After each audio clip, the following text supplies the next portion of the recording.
처리 문제로 골치 아픈 시대가 되었습니다. 사람들은 살을 빼기 위해서 먹기보다는 저녁을 가능한 먹지 않으려고 하는 분들도 계십니다. 부인들이 보시기에도 남편을 일컬어서 그런 이야기 우스갯소리로 하죠.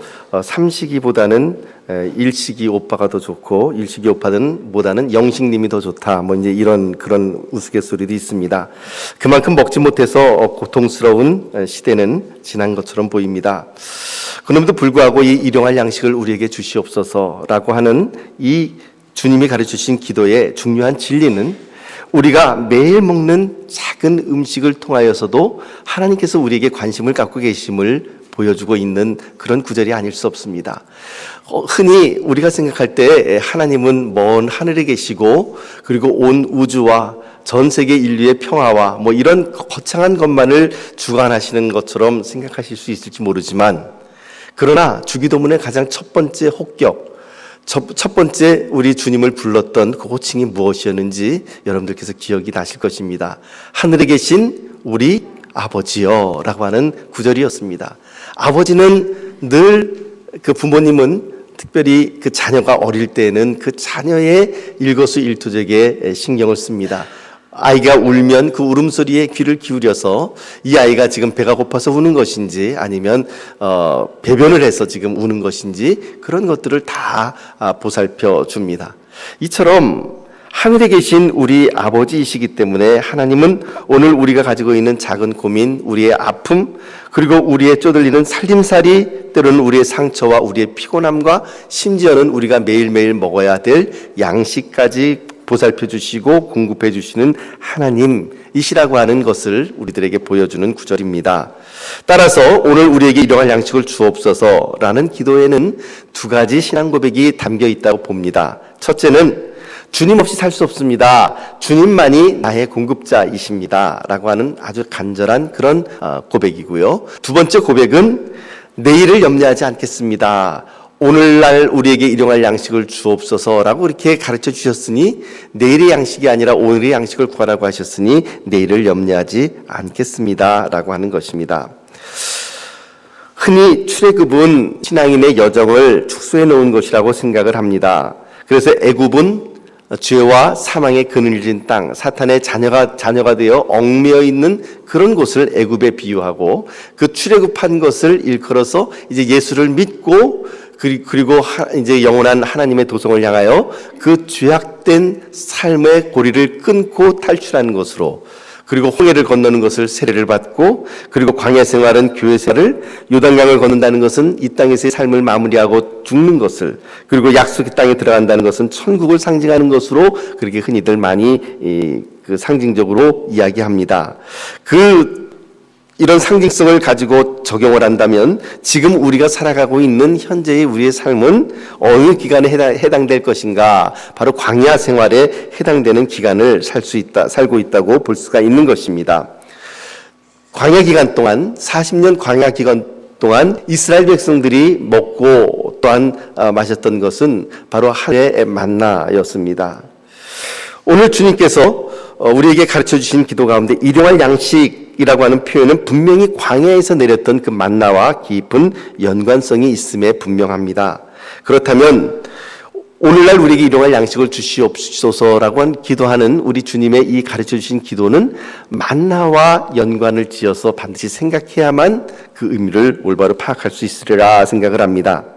만나가 우리들에게 주는 교훈은 무엇입니까? 첫째, 만나는 철저하게 하나님께서 주시는 것이었습니다. 이스라엘 백성들이 만나를 거두기 위해서, 만나를 먹기 위해서 그들이 노력해야 될 것은 별다른 것이 없었습니다. 그러니까 즉 무슨 말이냐면, 만나를 그들이 심은 것도 아니고 김을 맨 것도 아니고 만나를 얻기 위해서 무슨 노동을 한 것도 아니었습니다. 그죠? 그들이 잠자고 있는 동안에, 텐트에서 잠을 자고 있는 동안 하나님께서 이슬을 그들의 주변에 이슬같이 그 만나를 내려주시는데, 둥글고 하얗고 꿀 섞은 과자맛과 같은 그런 만나를 이스라엘 백성들의 진영 곳곳에 수북하게 내려주셨습니다. 그래서 이스라엘 백성들이 하는 수고라고 하는 것은 단지 새벽에 해 뜨기 전에 나가서 그 만나를 수거해서 먹을 만큼만 가져오는 것, 바로 그것이 이스라엘 백성들의 수고였습니다. 이것이 바로 하나님의 은혜입니다. 철저히 그래서 만나는 이스라엘 백성들이 노력한 것이 아니라 하나님께서 은혜로 주신 것입니다. 은혜란 무엇입니까? 은혜는 노력해서 얻은 것이 아니라 하나님이 선물로 주신 것입니다. 그래서 바로 은혜인 것이죠. 만약에 내가 무엇인가를 열심히 노력하고 일해서 얻은 거라고 한다면 은혜로 얻은 것이 아니라 대가로 얻은 것이요 삭스로 얻은 것이다 라고 말을 해야 되겠죠. 사랑하는 성도 여러분, 이 광야 같은 인생을 우리가 살아갑니다. 광야 같은 인생을 살아가는 동안 때로는 우리는 전혀 생각하지도 못한 그런 하나님의 은혜를 체험합니다. 하나님의 공급하심을 체험합니다. 사랑하는 성도 여러분, 우리가 생존하고 이 광야 같은 삶 가운데서 살 수 있는 힘은 어디서부터 오는 것일까요? 그것은 바로 하늘로부터 오는 것입니다. 하나님으로부터 오는 것입니다. 내가 벌어서 먹는 것처럼 보이지만 하나님의 공급하심과 허락하심이 없으면 잠시도 우리가 살 수 없는 것인 줄 믿으시기를 바랍니다. 이것이 바로 은혜입니다. 그런데 그 하늘의 양식 만나를 공급받는 일에 있어서 한 가지 원칙이 있었습니다. 이스라엘 백성들이 수고한 것도 아니었고, 그리하여 하나님께서 날마다 새벽이 되면 이슬처럼 이스라엘 백성들의 진 사방에 만나를 내려주셨지만, 그 만나를 공급받는 일에 있어서 한 가지 중요한 원칙은 날마다 거두는 것이어야만 했습니다. 출애굽기 16장 4절 말씀 우리 같이 읽어보도록 합니다. 출애굽기 16장 4절 말씀 시작. 그때에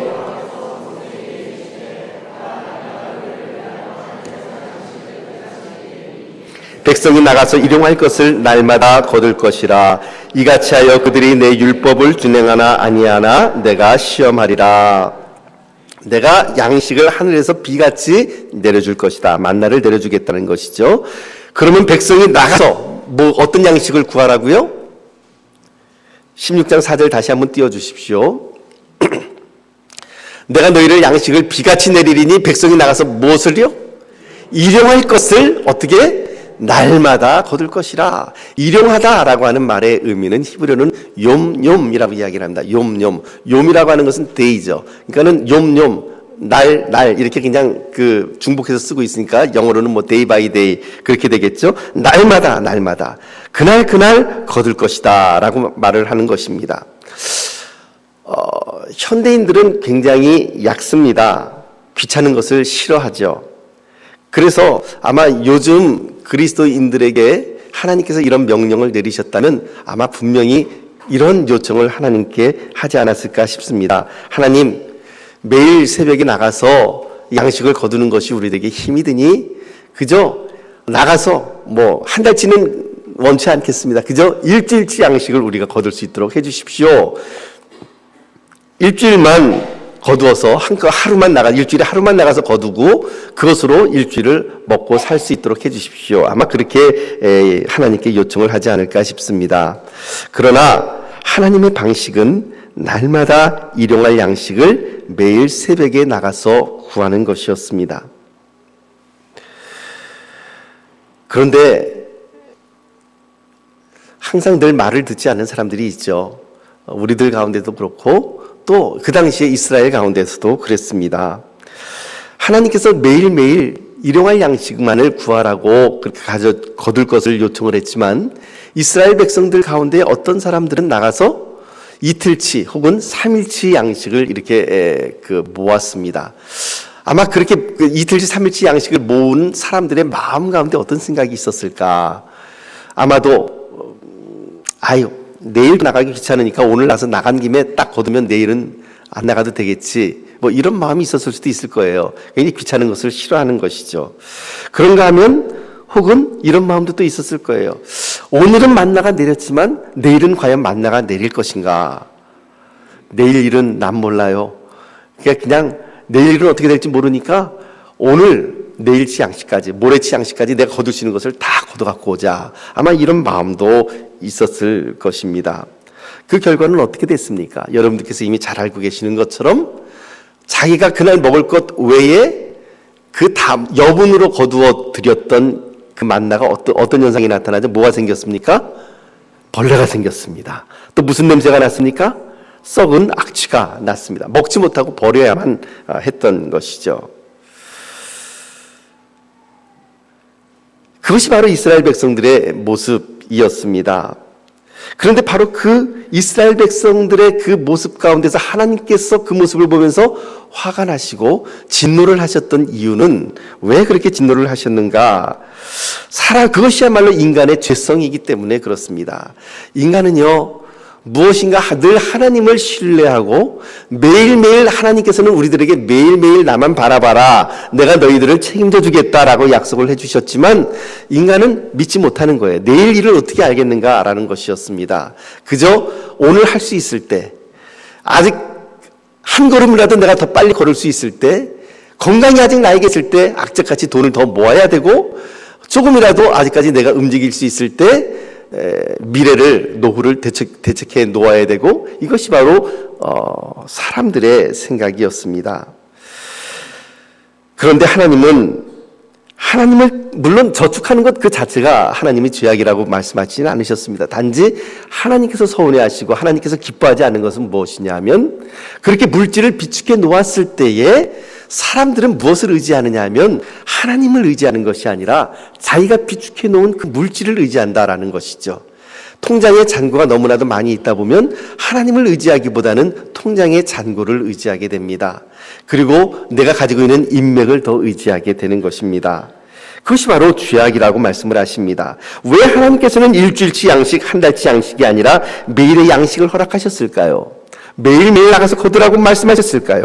그것은 매일매일 하루하루 때마다 오직 하나님 한 분만을 의지하라고 하는 하나님의 의도였습니다. 매 순간순간 하나님만이 우리의 생명의 근원이시고 하나님만이 나의 양식의 공급자이심을 우리들에게 알려주시고 그 하나님만을 의지하라고 하는 것이 하나님의 의도였습니다. 그러나 사람들은 그렇게 살아가지 않죠.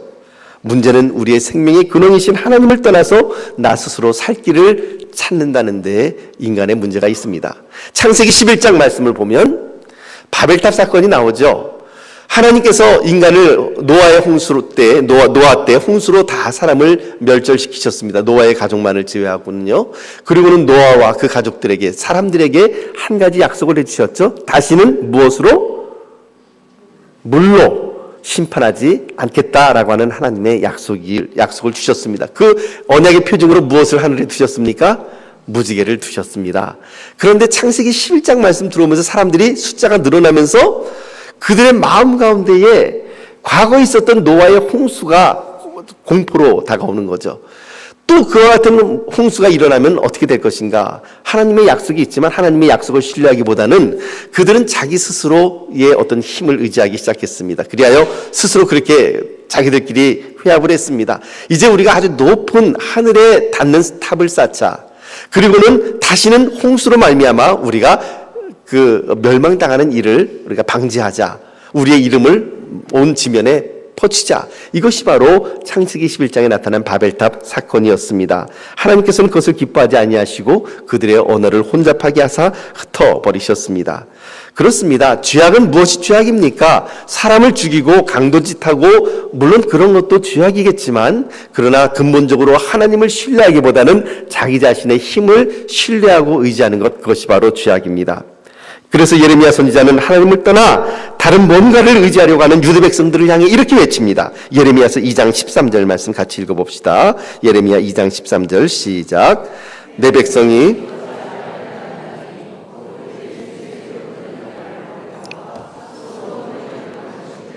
그것은 그 물을 가두지 못할 터진 웅덩이들이니라. 이방인이라고 얘기를 하지 않았습니다. 이방인이 이런 짓을 했다 그러지 않습니다. 누가 했다고요? 내 백성이 두 가지 악을 행했다라고 이야기를 합니다. 그렇다면 내 백성은 오늘 우리들에게도 해당되는 이런 메시지가 아닌가 싶습니다. 내 백성이 두 가지 악을 행하였다. 그들의 두 가지 악은 무엇인가? 첫째, 그들이 생수의 근원되는 나를 버렸다라는 것입니다. 날마다 일용할 양식을 허락하시는 그 하나님을 버리고, 두 번째는 무엇입니까? 스스로 웅덩이를 팠다라고 하는 것이죠. 달리 이야기하면 하나님을 의지하기보다는 자기 자신의 힘을 의지하고 스스로 살 길을 모색하기 시작했다는 것입니다. 그런데 그 웅덩이는 어떤 웅덩이인가? 이스라엘의 웅덩이는요, 원래 이제 이스라엘이라고 하는 나라가 물이 귀한 나라가 아닙니까? 그래서 그 물을 저장할 때는 큰 보르마임이라 그래서 저장고를 이렇게 땅을 팝니다. 그리고는 거기에 석회를 발라서 방수를 이렇게 방수 처리를 하고, 그 지면에 홈을 내어서 빗물이 이제 흘러내리면 그 홈을 타고서 저장고로 다 흘러 들어올 수 있도록 그렇게 물을 저장해서 그것을 사용하는 것이 이스라엘 백성들의 물 사용법입니다. 그런데 이제 그것을 빗대어서 하나님은 그렇게 말씀하시는 것이죠. 두 가지 악을 행하였다. 첫째, 그들이 생수의 근원 대신 나를 덮어버렸다. 두 번째는 스스로 웅덩이를 팠다. 스스로 자기 살 길을 모색했다라고 하는 것이죠. 그러나 그 웅덩이는 물을 저장하지 못하는 터진 웅덩이라고 하는 것이었습니다.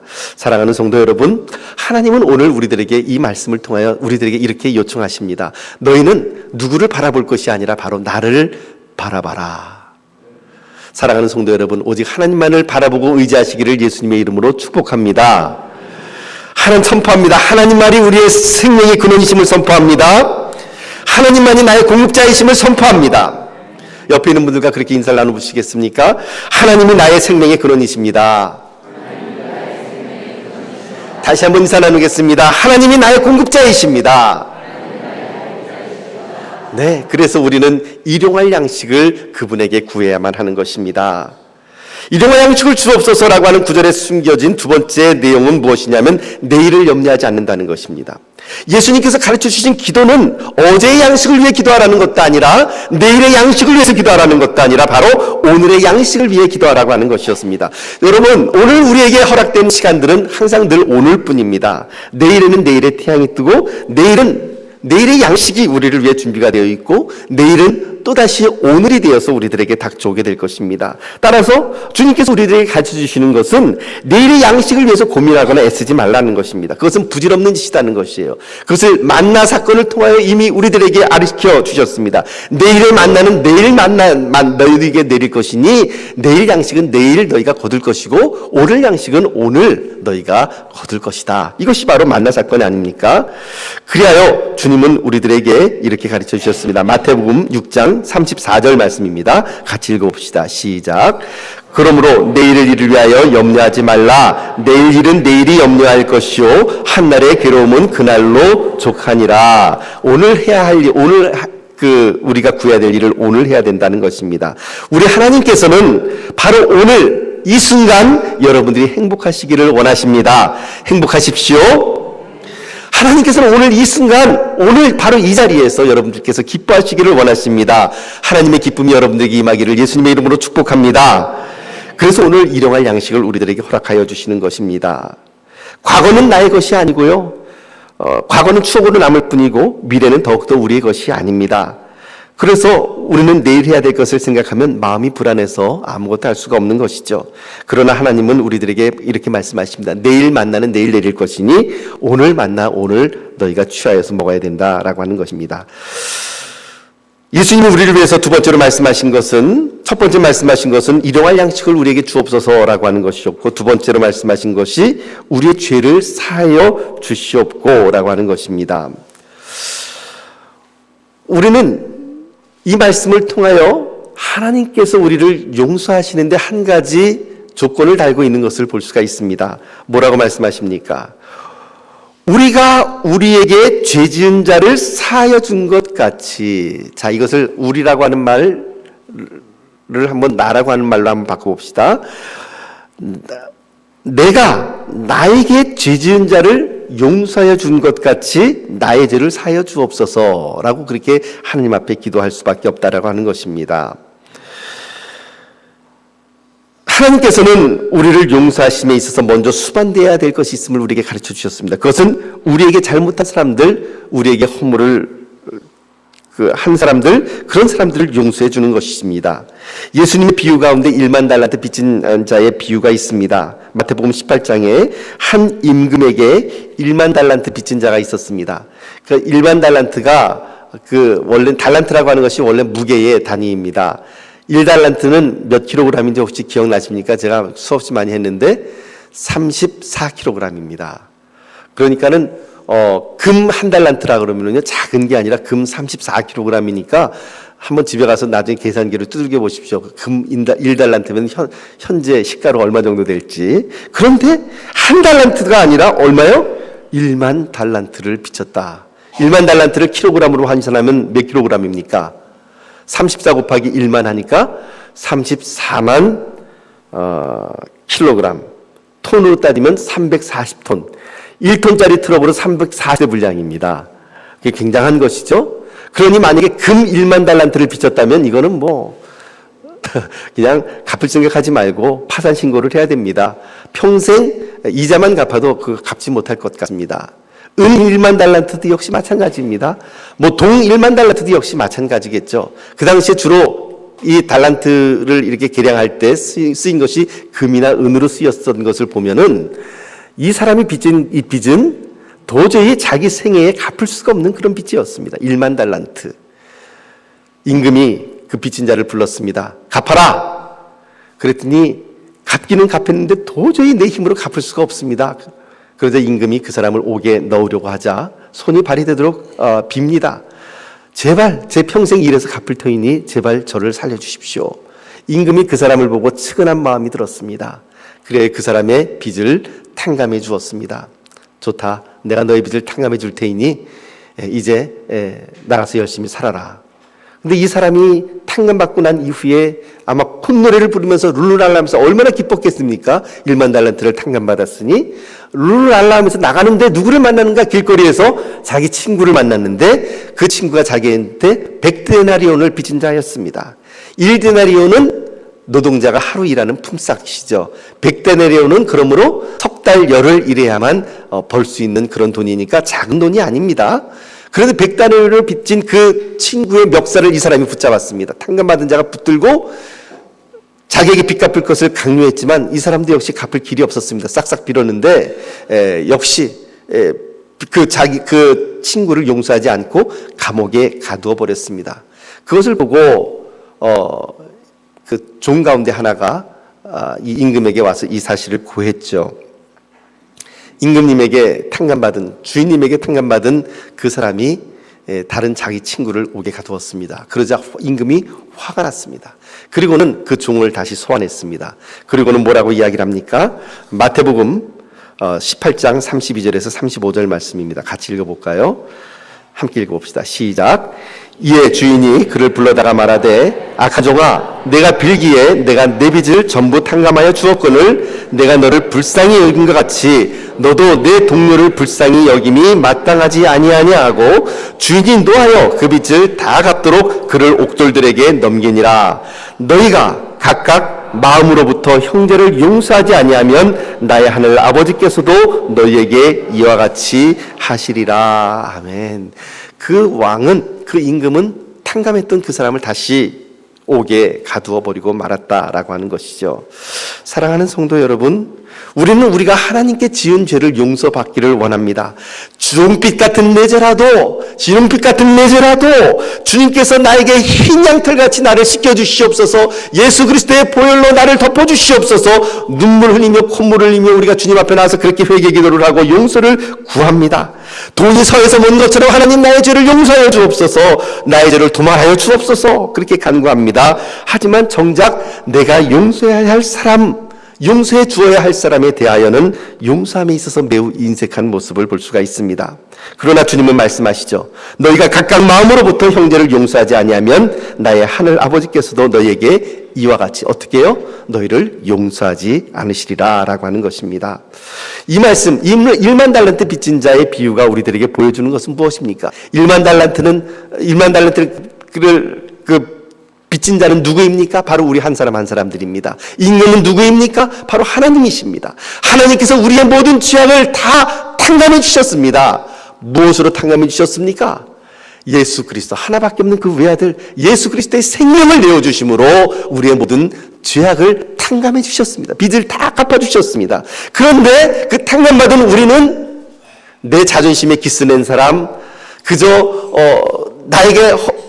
나에게 잘못한 사람, 무엇인가 나에게 잘못한, 그 사람이 잘했다는 것은 아니지만, 그러나 잘못한 사람의 죄악에 대해서 우리가 용서해주지 못한다고 한다면, 우리는 하나님께 용서받을 만한 자격이 없는 사람들이다라고 하는 것을 성경은 우리들에게 이야기를 하는 것입니다.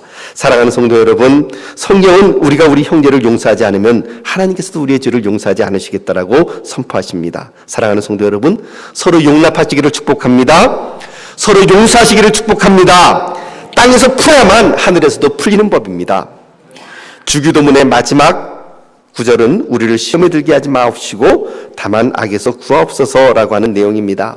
주님이 우리에게 가르쳐 주시기를 하나님 우리에게 시험이 없게 하여 주시옵소서라고 기도를 가르쳐 주지 않으셨습니다.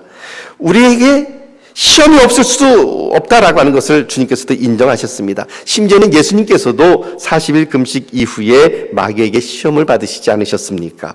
그러나 시험을 받았다고 해서 시험에 들어서는 안 되는 것이죠.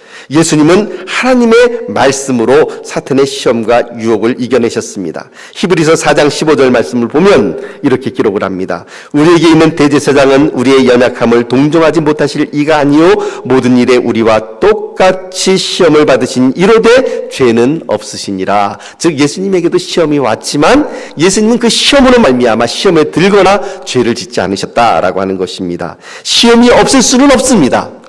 예수님 당하셨습니다. 그러니 우리는 하물며 얼마나 더 많이 당하겠습니까? 시험이 없을 수는 없으나 그 시험으로 인하여 시험에 들지 말라. 이것이 바로 주님의 명령입니다. 시험으로 인하여 상처 입거나 시험으로 인하여 죄악에 빠지지 말라. 오히려 우리 하나님께서는 우리 주님께서는 그 시험을 이겨나가시기를 원하십니다. 겟세마네 동산에서 예수님은 제자들에게 이렇게 말씀하셨습니다. 마태복음 26장 40절에서 41절 말씀 같이 읽어봅시다. 시작. 제자들에게 오사 그 자는 것을 보시고 베드로에게 말씀하시되 너희가 나와 함께 한 시간도 이렇게 깨어 있을 수 없더냐. 시험에 들지 않게 깨어 기도하라. 마음에는 원이로 돼 육신이 약하도다 하시고, 시험에 들지 않게 우리가 하기 위해서는 깨어서 기도하는 수밖에 없습니다. 하나님의 말씀으로 우리 자신을 경성하는 수밖에 없습니다. 오늘 말씀을 정리합니다. 주님께서는 맨 처음에 하나님의 영광을 위해 세 가지를 간구하셨습니다. 나라가 임하옵시며, 즉 나를 통하여 이름이 거룩히 여김을 받으시며 나를 통하여 하나님의 이름이 거룩히 여김을 받으시옵소서. 두 번째는 나를 통하여 하나님의 나라가 이 땅에 임하게 하여 주시옵소서. 나를 통하여 뜻이 하늘에서 이룬 것 같이 땅에서도 하나님의 뜻이 이루어지게 하옵소서. 그리고는 우리들에게 구해야 될 것들을 오늘 말씀해 주셨습니다. 일용할 양식을 주옵소서라고 기도했습니다. 사랑하는 성도 여러분, 하나님만이 우리의 공급자이십니다. 우리가 바라봐야 할 분은 오직 하나님 한 분밖에 없습니다. 하나님은 오늘 우리들에게 매일매일 일용할 양식을 구하라고 말씀해 주셨습니다. 사랑하는 성도 여러분, 그러므로 우리가 바라봐야 할 것은 우리의 힘이 아니라, 우리의 의지할 무엇인가가 아니라, 눈에 보이는 무엇이 아니라 바로 하나님 한 분이시라는 사실을 기억하시기를 바랍니다. 또한 주님은 우리들에게 말씀하여 주셨습니다. 우리가 우리에게 죄 지은 자를 사하여 준 것 같이 우리 죄를 사하여 주옵소서. 용서하셔야 합니다. 관용해야만 합니다. 그래야만 하나님께서도 우리를 용서해 주실 것입니다. 또한 우리를 시험에 들지 말게 하옵소서라고 가르쳐 주셨습니다. 다만 악에서 구하옵소서라고 그렇게 가르쳐 주셨습니다. 시험이 없을 수는 없으나 그 시험으로 인하여 상처받거나 그리고 죄를 범하는 것이 아니라 오히려 그 시험을 하나님의 말씀으로 능히 이겨나가실 수 있는 귀한 주의 백성들 되시기를 예수님의 이름으로 축복합니다. 기도하겠습니다.